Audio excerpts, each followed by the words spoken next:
जिसके बारे में हमने सिर्फ किस्से कहानियों में सुना है, वो सिर्फ एक कहानी है या एक खोया हुआ सच? तो बात है साल 1983 की। कल्पना कीजिए, अरब सागर की गहरी शांत गहराइयों में कुछ भारतीय पुरातत्वविद उतरते हैं और उन्हें जो मिलता है ना, वो इतिहास की सारी किताबों को, सारी धारणाओं को हिलाकर रख देता है। और बस यहीं से हमारा सबसे बड़ा सवाल जन्म लेता है, क्या एक पूरा का पूरा शहर जिसके बारे में हमने सिर्फ कहानियों में सुना, वो सच में हकीकत में मौजूद था? चलिए आज इसी रहस्य की परतें खोलते हैं। तो इस पूरी खोज को ठीक से समझने के लिए हमें पहले उस महान नगरी की कहानी में चलना होगा।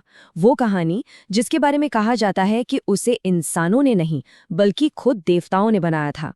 कहते हैं कि जब श्री कृष्ण ने मथुरा छोड़ी तो उन्होंने अपनी प्रजा के लिए समुद्र देव से जमीन मांगी, और वरुण देव ने उन्हें समुद्र के बीच से पता है कितनी जमीन दी? 12 योजन। अब आज के हिसाब से देखें तो ये करीब करीब 153.6 किलोमीटर होता है। और भागवत पुराण तो ये तक बताता है कि इस जमीन पर दिव्य वास्तुकार यानी डिवाइन आर्किटेक्ट विश्वकर्मा ने एक ऐसी शानदार नगरी बसाई जिसमें 9 लाख, जी हाँ 9 लाख से भी ज्यादा महल थे, जो सोने, हीरों और चंद्रकांत मणि जैसी चीजों से बने थे। लेकिन ये शहर सिर्फ सुंदर ही नहीं था। आप सोचिए, ये उस जमाने में पूरी तरह से सेल्फ सफिशिएंट था। इसकी सड़कें एकदम सीधी थीं, जो सीधे पोर्ट तक जाती थीं, और यहाँ का जो इरिगेशन सिस्टम था ना, वो तो उस युग के हिसाब से मतलब अविश्वसनीय रूप से एडवांस्ड था। लेकिन कहते हैं ना, जहाँ इतना शानदार निर्माण होता है वहाँ विनाश भी कहीं ना कहीं इंतजार कर रहा होता है। द्वारिका की ये सोने जैसी कहानी आगे चलकर एक ऐसे श्राप के अंधेरे में डूब गई जिसकी किसी ने कल्पना भी नहीं की थी।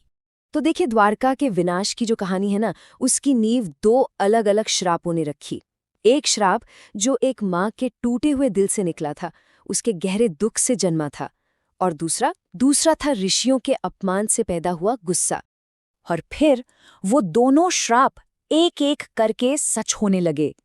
यदुवंशियों ने नशे की हालत में एक दूसरे को ही मार डाला, और जैसे ही श्री कृष्ण ने ये लोक छोड़ा, कहते हैं समुद्र ने अपनी दी हुई जमीन वापस ले ली। पूरी की पूरी द्वारका नगरी जलमग्न हो गई। सदियों तक लोग इसे बस एक कहानी ही मानते रहे, एक मिथ। लेकिन फिर आधुनिक युग में एक ऐसा शख्स आया जिसने इस कहानी को सच साबित करने की ठान ली। देखिए, ये खोज कोई एक दिन में नहीं हुई। इसकी शुरुआत तो 1930 के दशक में ही हो गई थी, जब पायलटों और मछुआरों को पानी के नीचे कुछ अजीब सी संरचनाएं दिखने लगी। फिर धीरे धीरे सबूत जमा होते गए और आखिरकार डॉक्टर राव जैसे पुरातत्वविदों को ये यकीन हो गया कि उन्हें समुद्र की गहराइयों में झांकना ही होगा। और डॉक्टर SR राव का मानना क्या था पता है? उनका दृढ़ विश्वास था कि महाभारत और पुराणों में द्वारका का जो जिक्र है ना, वो सिर्फ कल्पना नहीं है, बल्कि वो एक ऐतिहासिक सच्चाई है, एक हिस्टोरिकल डॉक्यूमेंट है। और बस इसी विश्वास ने उन्हें इस मिशन पर आगे बढ़ाया जो बाकी सबको नामुमकिन लग रहा था। और जानते हैं, इस पूरी खोज को और भी ज्यादा असाधारण क्या बनाता है? वो ये कि डॉक्टर राव ने ये ऐतिहासिक अभियान सिर्फ 800 रुपये, जी हाँ सिर्फ 800 रुपये के शुरुआती फंड से शुरू किया था। ये उनके जुनून और उनके दृढ़ संकल्प को दिखाता है ना? और फिर वो पल आया। दशकों की मेहनत, जुनून, सब कुछ रंग लाया। विज्ञान ने समुद्र की गहराइयों से उन सबूतों को निकालना शुरू कर दिया जो हजारों साल पुरानी किताबों में लिखी बातों से हूबहू मेल खाते थे।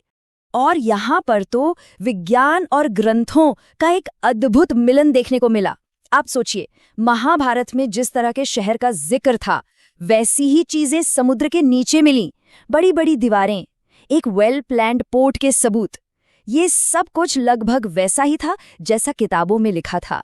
वहां से 500 से भी ज्यादा कलाकृतियां मिलीं, मिट्टी के बर्तन, मोहरें और सबसे जरूरी पत्थर के लंगर।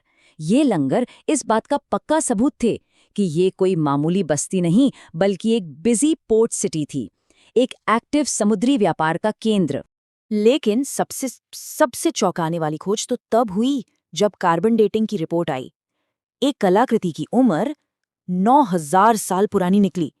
9000 साल! ये एक ऐसी खोज थी जिसने भारतीय सभ्यता के पूरे इतिहास की टाइमलाइन को ही चुनौती दे दी। इसका मतलब ये था कि एक अर्बन सोसाइटी, एक शहरी सभ्यता शायद हड़प्पा से भी हजारों साल पहले मौजूद थी। तो इन सारे सबूतों के बाद सवाल वही है, हम कहाँ पहुँचते हैं? क्या द्वारिका का डूबना सिर्फ एक श्राप की कहानी थी या इसके पीछे कोई वैज्ञानिक वजह भी थी?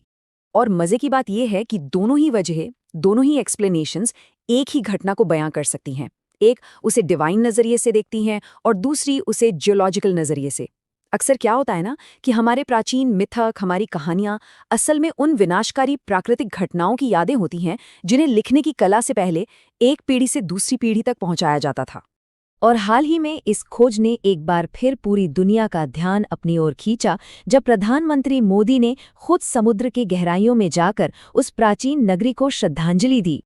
और ये खोज हमें एक बहुत गहरे विचार के साथ छोड़ जाती है। अगर द्वारका की कहानी सच निकली तो ये दिखाती है कि आस्था और विज्ञान शायद एक ही सच तक पहुंचने के दो अलग-अलग रास्ते हैं। तो सवाल ये है कि हमारी दूसरी कहानियों और मिथकों में और कितने इतिहास हैं जो बस खोजे जाने का इंतजार कर रहे हैं।